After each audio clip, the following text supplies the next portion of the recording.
नमस्कार साथियों।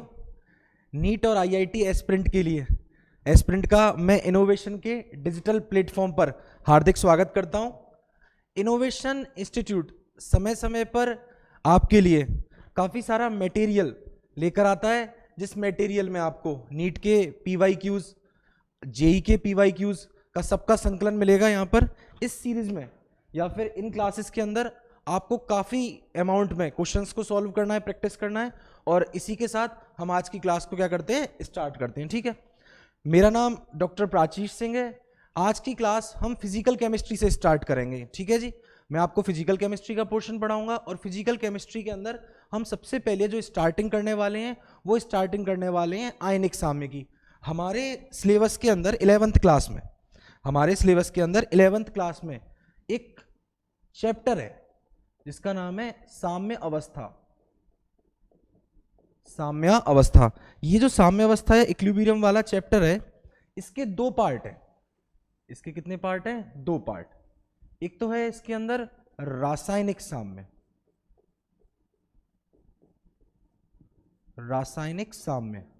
और एक है इसके अंदर आयनिक साम्य।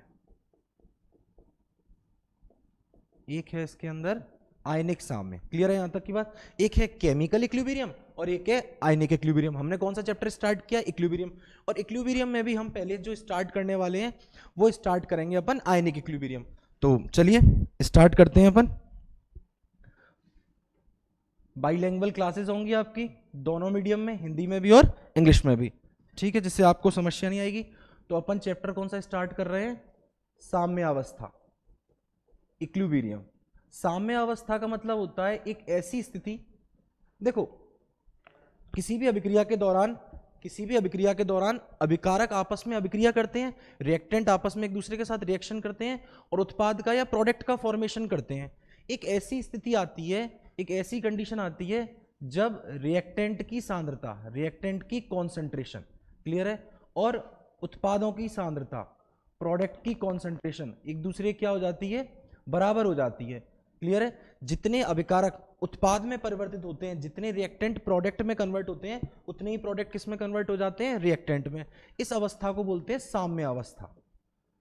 इस अवस्था को ही क्या बोलते हैं? साम्यावस्था। और इंग्लिश में इसको बोलते हैं इक्विलिब्रियम। इक्विलिब्रियम, क्लियर है? तो जो अपना चैप्टर स्टार्ट हुआ है वो कौन सा स्टार्ट हुआ है? इक्विलिब्रियम।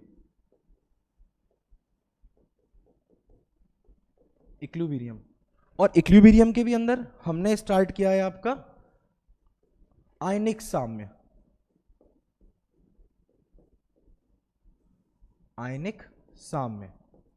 इंग्लिश में बोलते हैं इसको आयनिक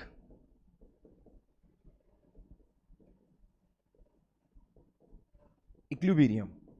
अब नाम से ही पता चलता है कि आयनिक साम्य में आयनों के बीच में साम्यावस्था या आयनों में क्या स्थापित हो जाएगा? इक्विलिब्रियम स्टेबल हो जाएगा। तो अपन यहां पर लिख सकते हैं आयनिक साम्य में यह आयनों से संबंधित है, it is related with the ions.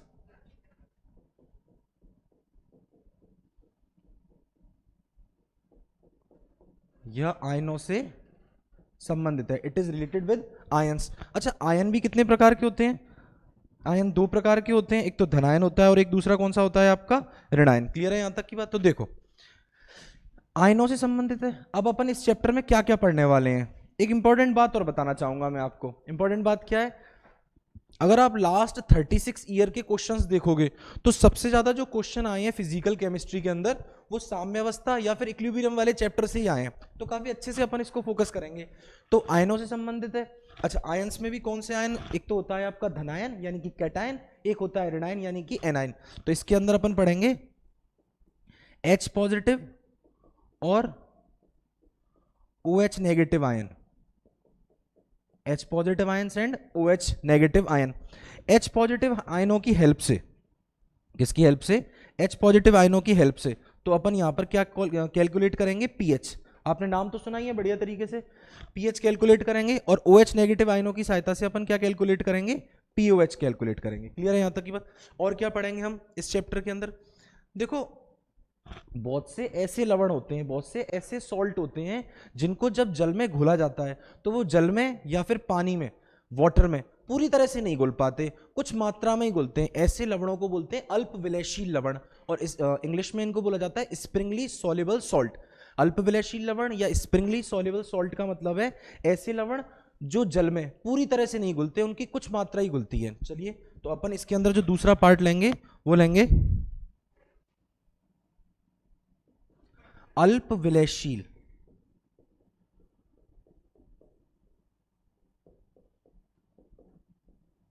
अल्प विलयशील लवणों के लिए, अल्प विलयशील लवणों मतलब इनको इंग्लिश में अल्प विलयशील को बोला जाता है स्प्रिंगली सॉल्युबल। तो मैं यहां लिख देता हूं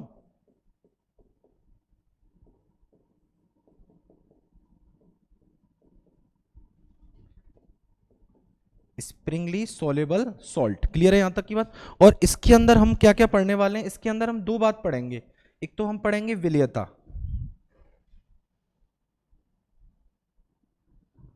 एक तो हम पढ़ेंगे यहां पर विलयता। विलयता को इंग्लिश में कहते हैं सॉल्युबिलिटी।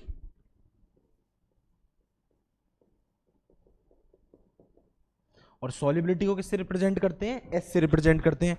और एक अपन पढ़ेंगे विलयता गुणनफल।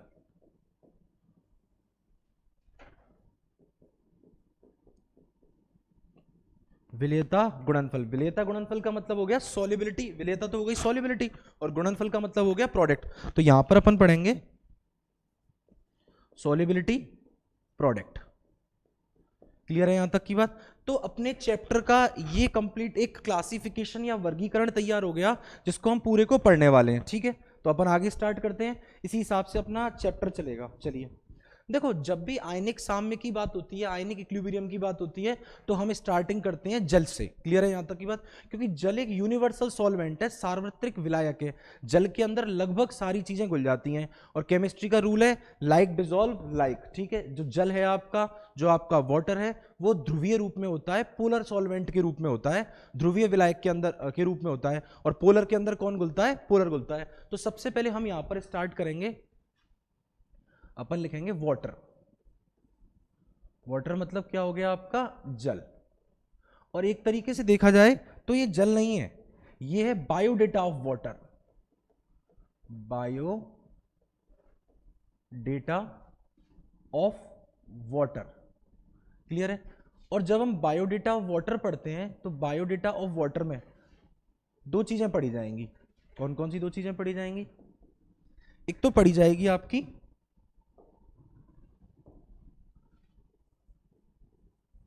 जल की मोलर सांद्रता,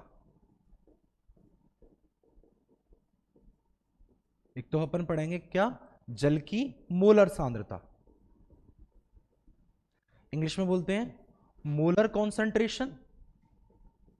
एक ही बात है, जो अच्छा लगे आपको उस मीडियम में आप लिख लेना। क्या लिखेंगे अपन? मोलर कॉन्सेंट्रेशन ऑफ वाटर, जल की मोलर सांद्रता। दूसरा जो टॉपिक अपन इसके अंदर पढ़ेंगे वो पढ़ेंगे जल का आयनिक गुणनफल।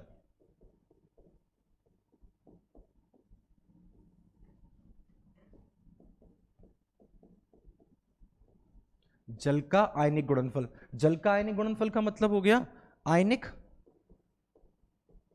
प्रोडक्ट,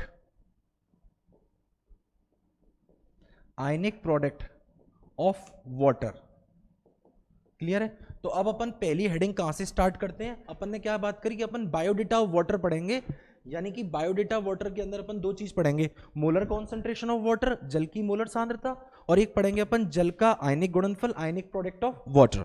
देखते हैं, अपन स्टार्टिंग करते हैं यहां से। तो अपनी स्टार्टिंग कहां से होने वाली है? जल की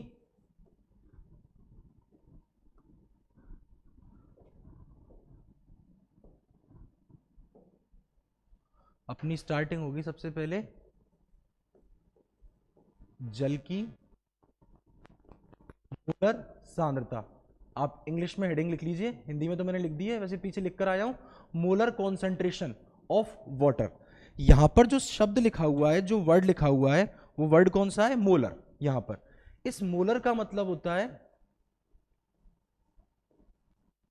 मोललता, इंग्लिश में बोलते हैं इसको मोलैरिटी, और मोलैरिटी को ही शॉर्ट में क्या बोला जाता है? मोललता। और इसको रिप्रेजेंट किससे किया जाता है? कैपिटल एम से। क्लियर है यहां तक की बात? अच्छा, मोललता क्या होता है? मोललता या मोलैरिटी का मतलब होता है मोल पर लीटर, यानी कि अपन ऐसे कह सकते हैं कि 1 लीटर सॉल्यूशन में, 1 लीटर विलियन के अंदर कितने मोल रिप्रेजेंट हैं। ठीक है जी, चलिए, बहुत बढ़िया। ठीक है जी, मोल पर लीटर, मोललता को किसमें रिप्रेजेंट करते हैं? मोल पर लीटर में। अब मैं आपको कुछ बातें बताना चाहता हूं। देखो, केमिस्ट्री के अंदर जो मोल है, केमिस्ट्री के अंदर कौन है? जो मोल है वो काफी अनमोल है। और मोल निकालने का फॉर्मूला क्या होता है? मोल इज इक्वल टू भार अपॉन में अणु भार। क्लियर है? मतलब mole is equal to weight upon में एटॉमिक वेट, वेट अपॉन में एटॉमिक वेट। क्लियर है यहां तक की बात? तो इस फॉर्मूले के अंदर मैं इस फॉर्मूले को चेंज कर सकता हूं। मोल की जगह क्या लिख सकता हूं मैं? भार अपॉन में अणु भार, यानी कि क्या आ जाएगा आपका formula? Mole is equal to, या फिर मोल क्यों लेते हो आप डायरेक्ट ऐसे लिखो इसको, मोलरता m इज इक्वल टू, मोल की जगह क्या लिखता हूं मैं? भार अपॉन में अणु भार, भार अपॉन में अणु भार। ठीक है, इनटू 1 अपॉन में, ये क्या बच गया आपका? लीटर। लीटर का मतलब है आपको, मैं ऐसे लिख सकता हूं, विलियन का आयतन, वॉल्यूम ऑफ सॉल्यूशन, विलियन का आयतन, वॉल्यूम ऑफ सॉल्यूशन। और जो ये विलियन का आयतन है, ये किस में ले रहा हूं मैं? यहां पर लीटर में। आयतन को इंग्लिश में बोलते हैं वॉल्यूम, और वॉल्यूम को किससे रिप्रेजेंट करते हैं? वी से। तो ये हो गया आपका वी लीटर। क्लियर है यहां तक की बात? अच्छा, लेकिन अगर आप कहो कि सर सॉल्यूशन जो मैंने लिया है, जो मैंने विलियन लिया है, उसकी यूनिट में लीटर नहीं ले रहा, उसकी यूनिट तो मैं ml ले रहा हूं या मिलीलीटर ले रहा हूं, तो यहां पर फॉर्मूले के अंदर क्या चेंज आता है? और वही फॉर्मूला हमारे सबसे ज्यादा काम आता है, m इज इक्वल टू भार अपॉन में अणु भार इंटू 1000 अपॉन में विलियन का आयतन, वॉल्यूम ऑफ सॉल्यूशन, विलियन का आयतन, वॉल्यूम ऑफ सॉल्यूशन। और किसके अंदर निकलेगा ये विलियन का आयतन? वॉल्यूम v इन ml। क्लियर है यहां तक की बात? तो ये सबसे इंपॉर्टेंट फॉर्मूला आ गया जिसके बारे में हम डिस्कशन करेंगे और जो हमारे काफी काम आने वाला है ये फॉर्मूला। चलिए, टॉपिक तो अपना कुछ और चल रहा था, लेकिन टॉपिक पर आने से पहले ये समझाना था, क्योंकि यहां पर लिखा हुआ है मोलर कंसंट्रेशन, मोलर सांद्रता। मोलर का मतलब किसके बारे में बात कर रहा है? मोललता के बारे में। और मोललता m बराबर क्या होता है? भार अपॉन में अणुभार, वेट अपॉन में एटॉमिक वेट, इंटू 1000 अपॉन में volume of solution in ml। Clear है यहां तक की बात? चलो, किसकी सांद्रता की बात कर रहा है? जल की मोलर सांद्रता। जल की मोलर सांद्रता का मतलब ये हो गया कि 1 लीटर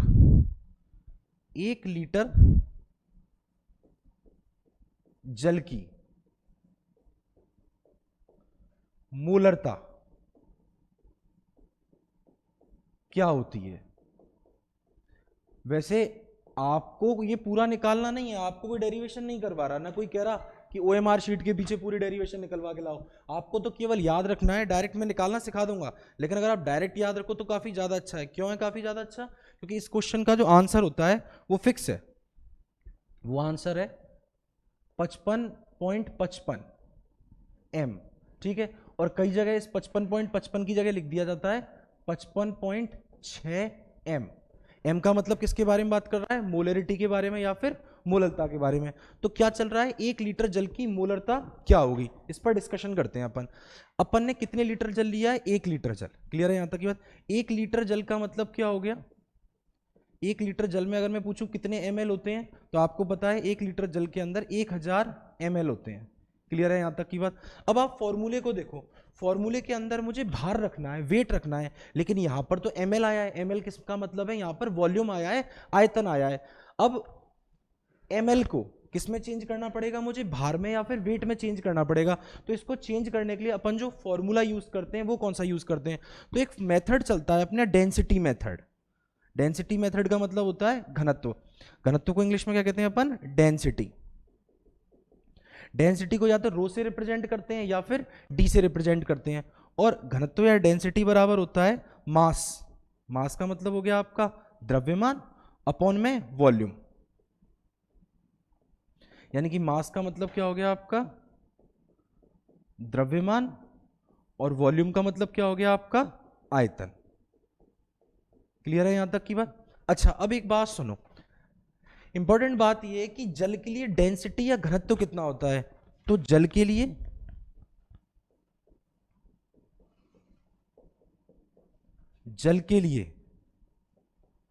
घनत्व का मान डेंसिटी ऑफ वाटर बिकम, आप इंग्लिश में लिख सकते हो जल के लिए घनत्व का मान या डेंसिटी ऑफ वाटर बिकम कितनी होती है जल के लिए, वो होती है 1 ग्राम पर ml। क्लियर है यहां तक की बात। घनत्व या डेंसिटी की वैल्यू कितनी होती है 1 ग्राम पर ml। मैं एक बार नेक्स्ट स्लाइड पे आपको समझाता हूं, समझना आप। फॉर्मूला क्या था अपना, फॉर्मूला था अपना घनत्व या फिर डेंसिटी बराबर, घनत्व या डेंसिटी बराबर क्या था अपना मास अपॉन में वॉल्यूम। अच्छा जल के लिए घनत्व कितना होता है 1 होता है, मैंने लिख दिया। मास मुझे नहीं पता, मास ही तो मुझे निकालना है, द्रव्यमान ही तो निकालना है। और वॉल्यूम कितना है 1 लीटर जल है, 1 लीटर जल का मतलब कितना हो गया 1000 ml। तो अपॉन वॉल्यूम की जगह अपन क्या रख देंगे 1000। यानी कि मास बराबर क्या आएगा, द्रव्यमान बराबर क्या आएगा आपका 1000 ग्राम। क्लियर है यहां तक की बात। यानी कि अपन ऐसे कह सकते हैं कि जल के लिए फॉर वाटर जल के लिए 1 ml बराबर कितना होता है 1 ग्राम होता है। यानी कि जल के 1 ml में कितना वजन होता है 1 ग्राम वजन होता है। इसका मतलब 1000 ml में कितना वजन होगा 1000 ग्राम वजन होगा।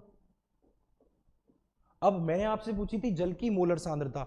जल की मोलर सांद्रता अगर आपको निकालनी है तो आप कौन सा फॉर्मूला यूज करोगे, आप यूज करोगे कैपिटल M बराबर, पीछे बताया था मैंने, क्या बताया था कैपिटल M बराबर क्या होता है भार। भार कितना दे रखा है 1000 ग्राम अपॉन में अणुभार। अणुभार का मतलब हो गया मॉलिक्यूलर वेट। एक बात समझना कि अणुभार क्या होता है, अपना एक अच्छा खासा सेशन होगा अणुभार के ऊपर। अणुभार का मतलब होता है दिए गए यौगिक में या दिए गए प्रजाति में उपस्थित सभी परमाणुओं के परमाणु भारों का योगी क्या कहलाता है अणुभार।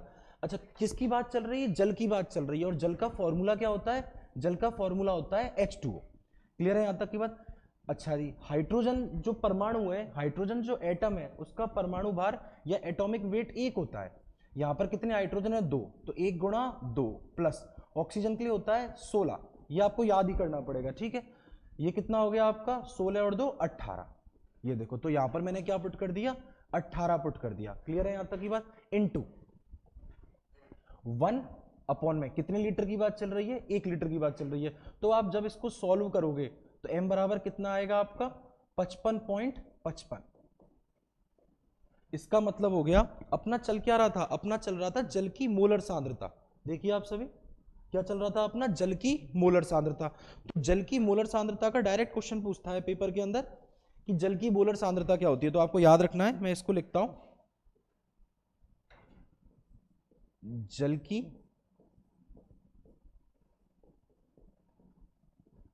मोलर सांद्रता का मान, जल की मोलर सांद्रता का मान यानी कि molar concentration of water is कितनी आई है आपकी यहां पर 55.55 m is the answer. Clear है यहां तक की बात। तो इस लेक्चर के अंदर अपन ने डिस्कशन कर लिया जल की मोलर सांद्रता को। अगला लेक्चर जो अपन लेंगे उसके अंदर या फिर अगली बात करेंगे वो किसके ऊपर करेंगे, जल का आयनिक गुणनफल। तब तक के लिए एंजॉय कीजिए, अपनी पढ़ाई कीजिए।